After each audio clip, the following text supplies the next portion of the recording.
As Election Day approaches, Donald Trump's GOP allies have experienced a series of courtroom setbacks in states crucial to the American presidential election.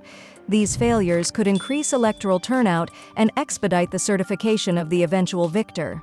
In battleground states that could determine the outcome of the November 5 election between Republican former President Trump and his Democratic opponent, Vice President Kamala Harris, Trump's supporters have suffered at least 10 judicial defeats in the last 3 weeks. They suffered yet another setback in Virginia on Friday, when a federal judge prevented the state from expunging from its voter records those it said lacked proof of citizenship.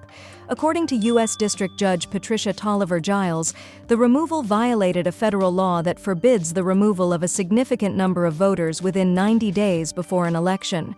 This election, the state, which is not a swing state, said it will file an appeal. The other rulings include cases aimed at purging voter rolls and preventing certain Americans living abroad from voting, as well as 4 decisions against GOPs in Georgia, where judges have blocked last-minute changes to election rules supported by Trump's allies, including one that would have required poll workers to hand-count ballots. According to some legal experts, the party's recent losses indicate that its legal approach is failing in court, which will probably increase voter turnout. Georgia's losses will probably make it simpler for officials there to swiftly tally and verify the number of votes, as per analysts' statements. Richard Hazen, a law professor at the California University, stated that voter disenfranchisement may have been significantly impacted if courts had agreed with any of these claims.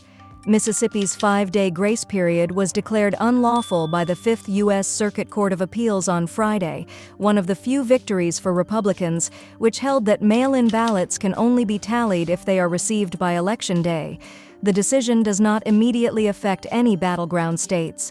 Trump incorrectly asserts that the 2020 election was lost to fraud, and the Republican court losses undercut what party members say are efforts to strengthen election security measures to avoid fraud. Republicans have been accused by Democrats and voting rights organizations of attempting to make it more difficult for voters to cast ballots and for authorities to count them.